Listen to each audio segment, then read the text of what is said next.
What's up, guys? It's our wrestling podcast coming back at you with another episode. This is Dave Vicious, not with Just Total Package, and Craig the British Bulldog, bringing you our perspective on the world of professional wrestling.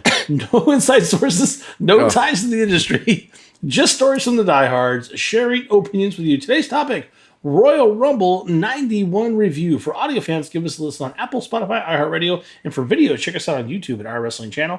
And you can also look to your left for several other options by Jesse Poo, and he would just love it to death if you gave us a follow on Instagram at O.W.P 2019. Guys, I was pleasantly surprised by this little pay-per-view set.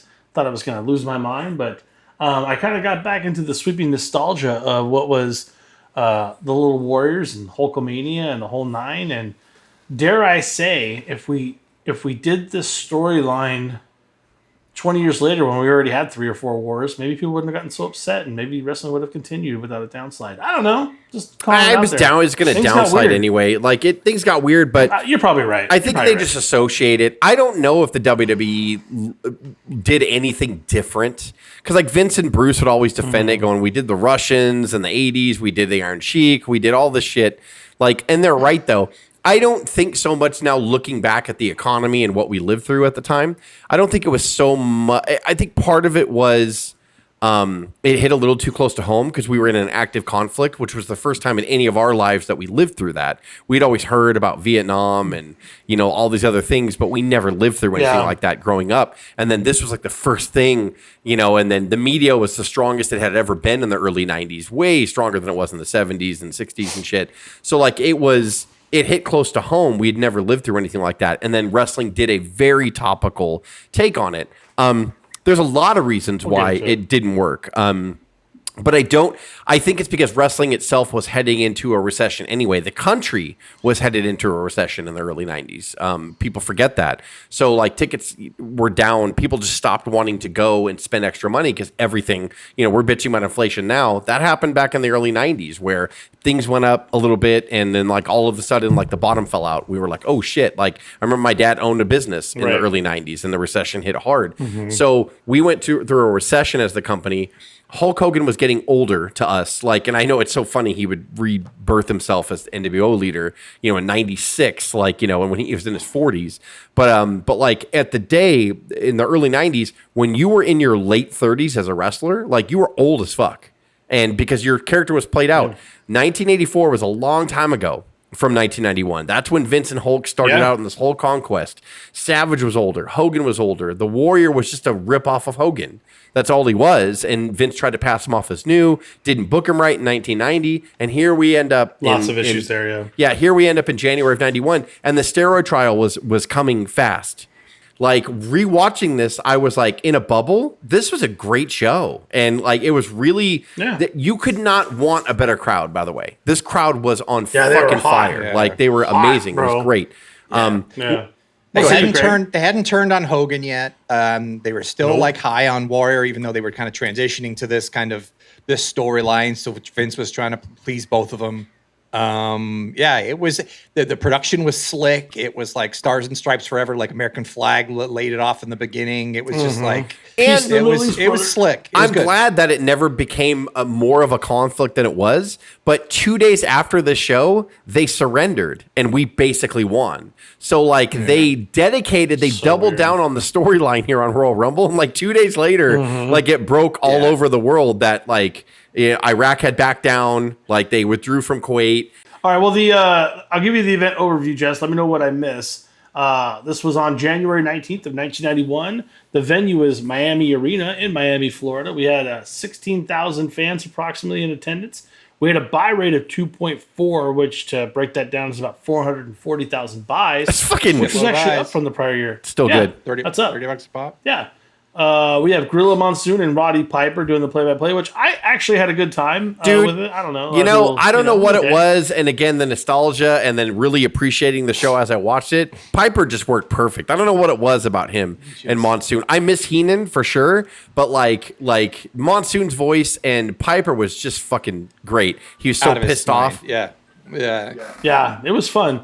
Our ring announcer was Howard Finkel, which always brings back teary memories. A few notes. This was the 4th annual Royal Rumble. the WWF heavyweight title was defended on this show for the first time during a Royal Rumble. It's also the first time we had someone not show up in their place in a Royal Rumble, which we'll get to. And it's also obviously a year where the longest tenured person in the ring was broken, which will also, I'm sure, Jess, you have those notes. And the first time the winner got a shot at the title. Yeah, this was the last year where it didn't mean anything to win the Royal Rumble. The next year, it was for the WWF Championship in 1992. And then 1993 started the stipulation, if you win the Royal Rumble, you get a shot at the champion at WrestleMania. So it had... Which is kind of interesting because the winner of the Rumble did actually go on to... Well, the winner of the Royal Rumble this year gets what he wants, so it doesn't really matter if he won or not. Yeah. He's just going... Yeah. Yep. All right, well, let's jump right in. We got match number 1 here. We've got the Rockers versus the Orient Express. Rockers win via pinfall on a sunset flip, just under 20 minutes, actually. Their crowd was hot for this opening bout, even though technically it wasn't an opening bout. A lot of people put it in the A category. I'm going to put it in the B to B plus. Really energetic opener. The only thing I got really mad about, and I think this is obviously on purpose, every time there was a run-in, the ref would push Jannetty out and just ignore everything. Like it was like 7 times. And I'm like, damn it, can you just turn around? But that's the storytelling you want to get into with it. And God, Shawn Michaels is the best bumper ever, next to Perfect. Maybe they kind of go back and forth. Loved it, but I gave it like a B to B plus. It was a great opener in my mind. Dave, pay-per-view. Was this match for the WWF tag titles? No. This is back when tag team wrestling was amazing, and you could have a tag team contender match. Like, that's how fucking awesome the late 80s and early 90s tag wrestling was. We talk about it all the time on this podcast. This shit was fucking amazing. Tag wrestling. I don't even know who were the champions, Jess. Was it Heart Foundation? Heart Foundation. Oh, it was Heart Foundation. Yeah. Okay, you said that earlier. Heart Foundation were tag champions here, and they were in the Rumble. They didn't even defend their belts. And like, it's so crazy that like we were able to get a tag team contendership match. They did it a couple Rumbles in a row where it was like a tag title or tag match with no championship on the line. That's how deep we were in tag wrestling here. Amazing shit. I give this a B plus. I thought this match was really, really fucking good. And the fact they gave him time was awesome. I don't give it an A minus because they did botch the ending. There was this spot where at the end, it almost seemed like they didn't know what they were doing, which is really weird. And then they did like this kind of creative sunset flip ending where Jannetty ended up pinning Sato. Or maybe it was Kato. I can't remember who he pinned. I think it was Kato. It might have been Kato. It was Kato. No, You're right. it was Kato. It was Kato, yeah. It was Kato. And so I was like, man, this was almost an A. Like, if they did this hot tag, Jannetty gets in there. Jannetty, I just realized, throws the worst drop kicks I've ever seen. And he gets in there. Oh, yeah, he completely misses. Completely misses. misses. On a super kick, right? Yeah, he did drop kicks, and then he did the super kick, and then they did this awesome spot where Shawn gets distracted. They catch him, and it could have been a really fucking awesome false finish where Tanaka super kicks him and Kato back suplexes him, but they did it so like Jannetty fell to the side and almost didn't know that they were trying for a false finish. So the ref comes over and realizes like, you guys are wonky. So he doesn't go into the count right away, which breaks the momentum and kills the crowd a little bit. And then he kicks out at 2 to no reaction. And then they try to get him back. And at the end, Shawn almost came in too early because he didn't know what he was doing. He hits Sato. He was so young. Not here. Sato. Yeah. He hits Tanaka and then tries to leave and then goes, oh shit, and gets back in the ring again going, this is the ending. And then they do the sunset flipper, Jannetty pins Kato. And so like, that's why I was like, wow, if they would have got the ending sequence right, this would have been an A. But I give it a B plus because everything else in this match was fucking fire. Like just amazing shit. And no tag title in sight, by the way. That's how good tag wrestling was back there. Setting it up, look out. You believe it? Shawn is back in the ring.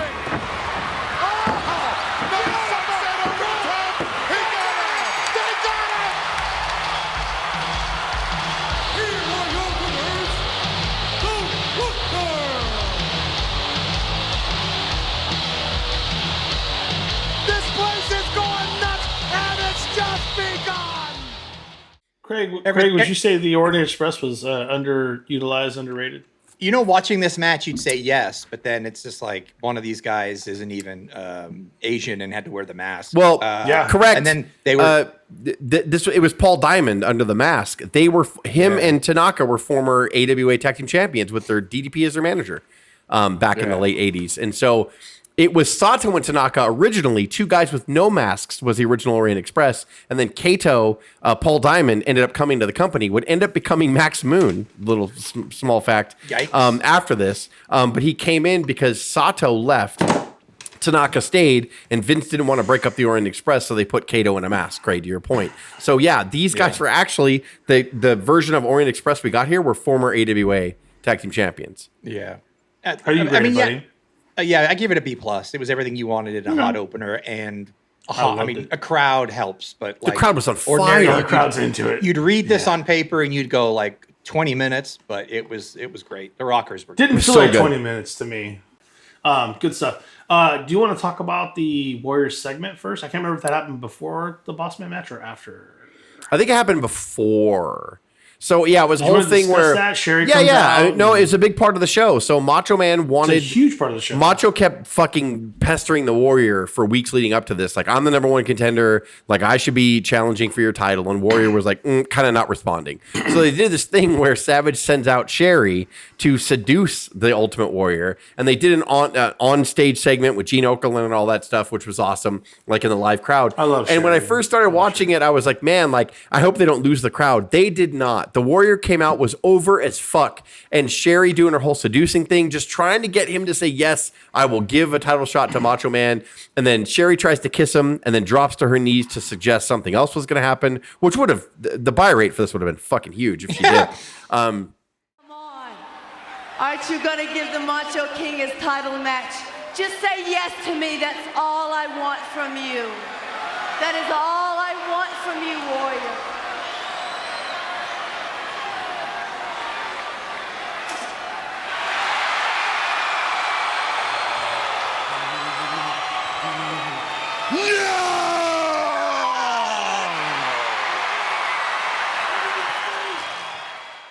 In our minds at Royal Rumble, we were prepping for Mania. So I'm like, is it going to be Warrior defending the title against Macho Man at Mania? Like, we were just kind of thinking that. It's so funny that you see it so telegraphed here. We had no idea what was coming up in the Slaughter and Warrior match. We fucking had no clue, like, that what was going to happen. We never thought that the ending was going to be that ending. But this was the seeds they planted for what would happen later. Well, let's keep it running here. We got the Big Boss Man winning pinfall against... Barbarian. Yeah. Barbarian. And Barbarian was in fucking he's amazing shape here too. Like, and it was two guys. Yeah, and so was Boss Man. Yeah, Boss Man Man dropped a lot of weight here and was physically, like, his cardio was in check.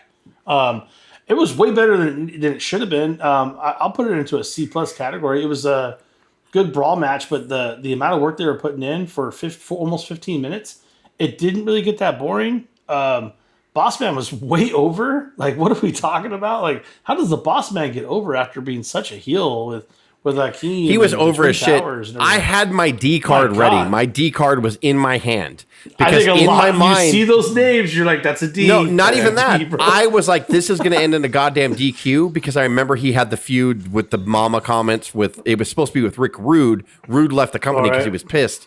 And so Heenan kind of took over the your mama jokes. And so he was kind of like, he was in that phase. So I was like, this shit's going to end in a DQ. And I don't know why they're protecting the Barbarian. I don't know why they're going to do it. I was convinced as I was watching it that it was ready. Then Bossman gets a pin. And I was like, well, I'm going to turn my C+ card in because I was like, I was not ready for that. The fact that it ended well, I was like, and both guys did work really hard and they did some shit. Like, they both hit their finishers. Barbarian hit his top rope clothesline off. Barbarian was fucking in shape as shit, man. The guy was huge. And Bossman gets his foot on the ropes. Bossman hits the Bossman slam. Barbarian gets his fingertips on the bottom rope. I liked that touch a lot. And you didn't know who was going to win. And then Barbarian went for a top rope crossbody. Bossman rolled through, got the pin. I was pleasantly surprised. So I C+. It was fun. It was a good big man match. Yeah. I think this is a mistake on the part of the Barbarian. High crossbody. The momentum took the ball. He got it. Here is your winner,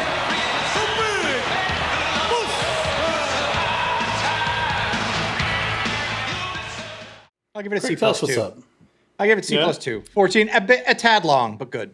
Yeah. Right. All right. So here's the thing that just drives me up the wall. Like we're putting the championship match third out of like 6 matches. All right, that's cool. Yeah, but there's a reason okay. why. There's a reason why, and I'm glad they did it. Yeah, there's a reason why. So when we get into it, it's Sergeant Slaughter actually defeating the Ultimate Warrior in a pinfall with an elbow drop in just under 13 minutes. Okay, I'm having a hard time because if you look at the match, if you just look at the match for the match, you're going to give it a D, right? You're going to be in the D range. But if you look at it in the realm of the story they're telling, how they protected the Warrior to lose that match, and how everybody was against him, and everything else, and everything that led up to WrestleMania 7 with Warrior and Savage on the storyline sets, I put it more into the C category. It kind of depends on how you look at it. The match sucked. I mean, it's terrible. It's Sergeant Slaughter. The first 2 minutes are great, where Slaughter goes over the top of the pillar post and goes out in the ring, and Warrior's tearing the pillar to post. Yeah, all that was good, but that was before the match even started. And then Macho Man comes down and takes not even pillar to post, but puts Warrior all the way to the back and hits him with a studio light and destroys him there. And don't forget the infamous hitting him with the scepter. And he hit him so hard with that scepter, I think the Warrior was generally in pain. Like, he would not come off the rope. Like, Sergeant Slaughter had to, like, peel him off that lower rope to get him to the elbow to pin.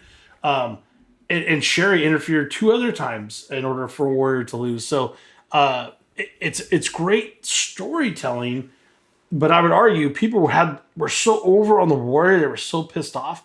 You can't tell me that didn't interfere with ticket sales too going into Mania. I know they usually sell a bunch by January anyway, but a lot of people wanted to go into WrestleMania with Warrior being the champ. I'm pretty certain of that. And when that didn't happen, I think that definitely made a difference. But it was a huge shock. That's why I'll give it a C. Warrior was well protected, obviously. I mean, 100%. He just couldn't get over 3 people versus 1. But well protected, set up for Mania for a classic Warrior and Savage, and yeah, they genuinely shocked. I thought you were going to say Piper's classic reaction. Slaughter and Hogan. I was like, God damn it, Craig. No. No. Wait, no! Oh, look at that! With the center right between the eyes! What is this, home run? It's 3 against 1 here! The referee, I don't think so! No! Not like this! What is this? No! Oh, wait a second, no, they can't allow this. Certainly they're not going to allow this. No, there's going to be officials coming out. Ladies and gentlemen, here is the official decision. The winner of this bout and new World Wrestling Federation Champion, Sergeant Slaughter. What a miscarriage of justice.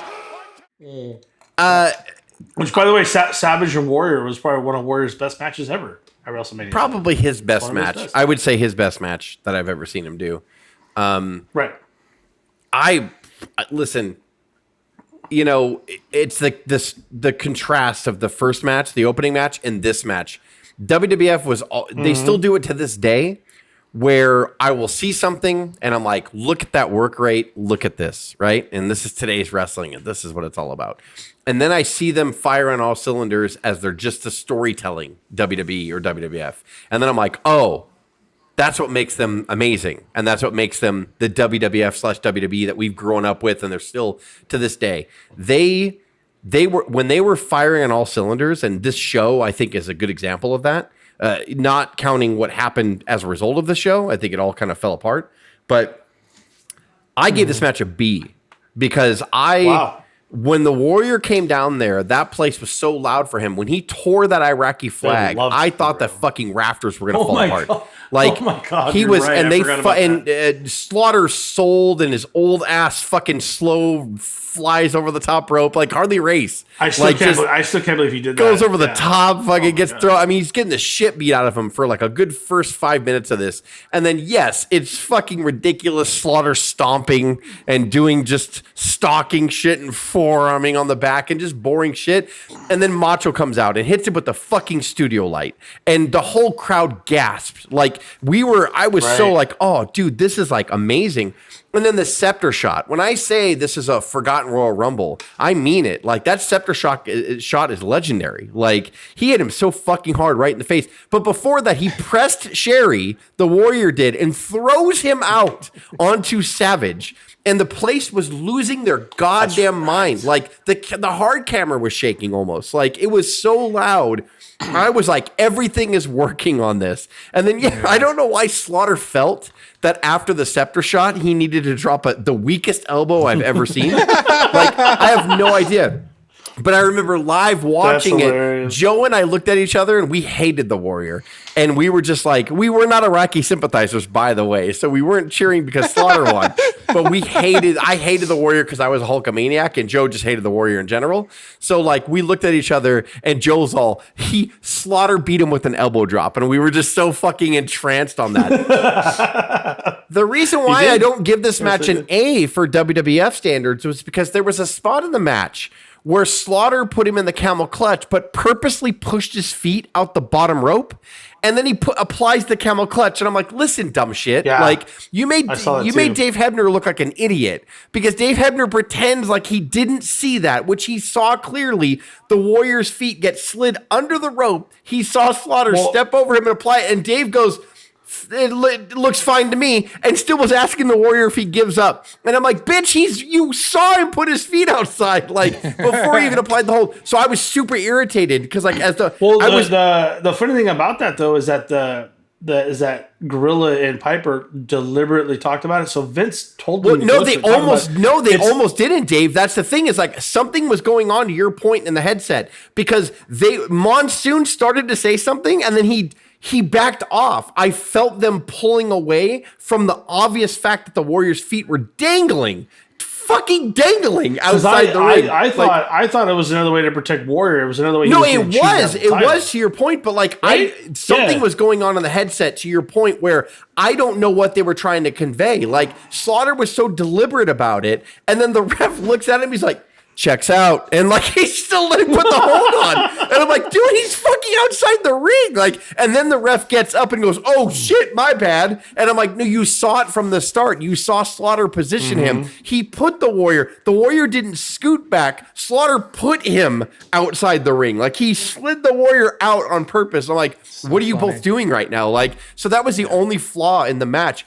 Other than that, this was a WWF match. This was what we grew up with. This was everything that you want with the ups and the downs and everything like that, except for the shitty elbow at the end. But like I give it a B because I was like smiling. I was like, this is like what they do, like for a living. Like this is what they do. And Warrior was so over, man. But so if you're Vince and you're watching this, is Slaughter not your number one heel? He is, like at that point, because you're like, fuck, 100%. Dude, I made the right choice by putting Hulk against him, and then it fucking fell apart so fast, like when the conflict ended or whatever, like a day or two later. So it's like I was smiling, and Macho Man was fucking brilliant as always, and so was Sherry. Sherry doing the Lord's work in there. Like she's just so good. Sherry doing Sherry things. Yeah, so Sherry good. Doing Sherry things and being absolutely gorgeous all the way. I remember after this match, I was like, I think I might have clapped like as I was watching it because I was like, this is good shit, you know, and like I'm really glad that we rewatched this. So but we were kids though. We were like, what the fuck just happened? It was shocking. It was so shocking. We're watching it through different lenses for sure. So shocking that we kind of get it. That Dave, you kind of said a little something that you were kind of getting onto it about being so early in the card, and I was like, the match after this was perfect because the crowd was dead after this. They were so shocked, like they were like. The crowd was like, I'm glad they put Coco and the Mountie on after. They had to. Like, because like the crowd was like, I want to go home. Like the people were probably crying in the fucking lobby. Like people were pissed, dude. People were fucking mad. like Piper was so amazing selling this. And him and Monsoon acted like someone died. Like, it was so fucking awesome, like, the way they did it. So they had to put... He's like, Slaughter, everyone's coming for you now, Slaughter. It's they had to put two matches between this and the Rumble, because if they would have done this match like to your point, Dave, this is before they figured out that they could actually done it right before the Rumble. Well, not right. even Oh my that. God. This is before that they figured out you could put something on after the Rumble. They did a few Rumbles after this where they put the world title after, and it was the right call. If you would have made this the main event after the Rumble, it would have made even more sense, even though it would have telegraphed it. But you would have saw Hogan win and think, are we getting Hogan and Warrior rematch? We're going to get Hogan and Warrior rematch. That's what you would have thought afterwards, and then Slaughter fucking wins, which would piss everybody off. Like, so to your point, but this was way before they thought of that, Dave. Like, they had to end it with the Rumble. Sure. They didn't know enough here to do that. But yeah, I'm glad they put it on third, because if not, like, they would have fucking killed that crowd before the Royal Rumble, and that would have been death. Like, that would have been, people needed to get up and go piss and cry and vomit, like, in the bathroom, because, like, yeah, people were pissed. They were legitly mad here. Like, legit, you felt that crowd turn, like, on WWF here. They were like, what the fuck are you doing to me right now? Like, you beat the Warrior? Geez, God, how fucking over were those guys? Well, real quick, then we could just go. Weird... Coco and the Mountie was a D, and they would have been a D anyway, no matter where they were put. But they went too long. Like, what are you doing, allowing these guys to do an Iron Man almost 10 match? minutes. Yeah, it's just too long. It should have been 5. Mountie shocks him with the stick, which I don't even think he did here. Like, he didn't shock him at all. Like, Mountie shocks him with the stick, get him the fuck out of there. Like, you're just... The crowd is lethal at this point. And so you put this match in there. And I know you're trying to push the Mountie. I get it. But, like, you're really tempting fate at this point. Like, so just get him in and out. Like, give him fucking 5 to 6 minutes, not 10. By the way...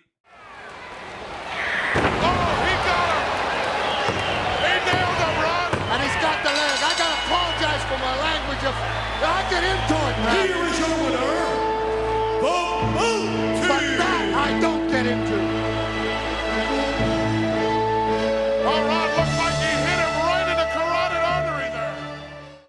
And then, so again, so what I talk real quick, not to bury the lead, Dave. You know, we talk about the Warrior and Slaughter match here, and about how that makes it a forgotten Rumble just because of Savage's interaction, Sherry, and the shocking end or whatever. This next match too, one of the greatest face turns I've ever fucking seen. Like about this. This face turn was just so nicely done. Again, when you get that machine and it's doing everything right, like, fuck, man. Like, you go from the Warrior and Slaughter shock to this, and Dusty was on his way out. Go ahead, introduce the match. I'm getting way ahead of it. I'm so excited. No, sure. Ted DiBiase and Virgil versus Dusty Rhodes and Dustin Rhodes. Dustin Rhodes! Most you known as Dustin Rhodes, right? in the WWF before Goldust in 1991. This was even before he was the natural in WCW. Like, this is crazy. Yeah. And this match was fine for what it was, but the story that they told, the way Virgil would break up the pins, DiBiase was almost pinned like 3 times in this match, and Virgil kept coming in there, and Piper kept alluding to, I had lunch with him earlier, I'm talking to him about he's a man, he should be stronger, and then Monsoon kept saying, like, well, he's saving DiBiase's ass. And then the one time that Virgil fucks up and accidentally hits DiBiase, DiBiase beats the shit out of him and throws him outside and still pins Dusty. And I thought that was such a powerful ending. Like, I thought, because Dusty was on his way out. He was like, a month later, he was gone back to WCW. So his run here was over. He didn't even wear polka dots, by the way, here. He wore his regular tights because he was telling Vince, fuck off on the way out. That's the true story. Yeah. Because he wasn't going to wear the polka dots for his last match with his son. Like, so he was like, I wasn't going to look like a fucking clown with my son. So they both wore matching tights, which I thought was awesome. And the match was really good for what it. Dustin looked awesome in here. And for as green as he was, dude, what a great match. And DiBiase was just the peak DiBiase here in 91, which was past his prime because he was peak DiBiase in 88, 89. But DiBiase was so fucking brilliant here. It's ridiculous how good he was in the ring. And he gets that pin and then he just starts warming up. You watch Virgil the entire match save that motherfucker's ass. And then when he gets in there and after he beat the shit out of him, punched the fuck out of him, throws him out, he's all, get in here and get my fucking belt and put it around my waist right now. And the crowd, being shocked and wanting to murder everyone after the Warrior match, just finally woke up and they're like, no, you do not do this for him. You fucking stand up for yourself. And Piper was amazing. This turn was so fucking awesome. Like, be a man, baby. Yeah, come on, man. We had lunch, man. We had French fries, man. We got Chili's $10 bill, like everything. And he was just so fucking excited. And he hits him with the belt, and that place was thunderous. And if you want to erase the shit that you gave us with with Slaughter and Warrior, this is the best way to do it going into the Rumble match. I give the match a solid C+. I thought it was great storytelling, but I give the ending segment an A+. The ending segment is as good as it fucking gets when you watch somebody finally turn against evil and just fucking stand up for themselves. It was just, it's 101. Go ahead, Craig. It's so good, man. It was, and it didn't end here. It led to like an extended feud where Virgil the whole year got two up on him, and it was years of being his McMahon servant or whatever, and just getting the shit kicked out of him and have to literally carry his bags wherever they went. And Ted DiBiase was great to let Virgil like have the rub, I think twice, or just to really elevate the feud. So yeah, hell of a moment. It was perfectly done. Virgil, remember, it just don't matter. Pick it up. Remember, Virgil, there comes a point. Wrap it around my waist. What, are you going to need it for the rest of your life? How humiliating.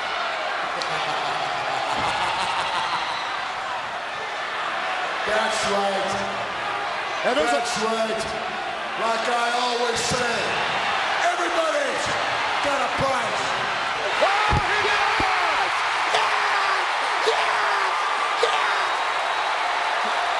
Listen to this capacity crowd in Lubbock. I love it. So good. And that's where Virgil. That's where Virgil was pretty confident he was going to be the next world champion. Of course. Yeah, I didn't work after. I don't know how you want to do this, Jess. I should have asked you in the beginning, but the Royal Rumble match, I'll put it into the B category. It's good. It's fine. There were so many moments of who's going to go over. Bret Hart did a great job. The model, Rick Martel, is the one who breaks the record at like 51 minutes for this year. I know it constantly gets broken every single time, but at this time, Rick the Model was the Iron Man. Greg Valentine had a great showing here too. Greg Valentine was in there for like 40-something minutes almost as well. 40 plus, right. Yeah. So there was a lot of Iron Man stuff going on, a lot of great situations. You can really tell there was more planned segments than in previous Rumbles. They definitely didn't have everything planned out, move for move. But you had certain moments that were planned out that made the match much better. Everybody always talks about 1992 Royal Rumble, and they're like, "Oh, name all 30 competitors. It's a who's who." I'm like, the first 5 Royal Rumbles were that. Like, look at the who's who here. True. Look at the fucking names in this fucking thing. Undertaker, only with the company 2 months at this point, is in the Royal Rumble. LOD eliminates him.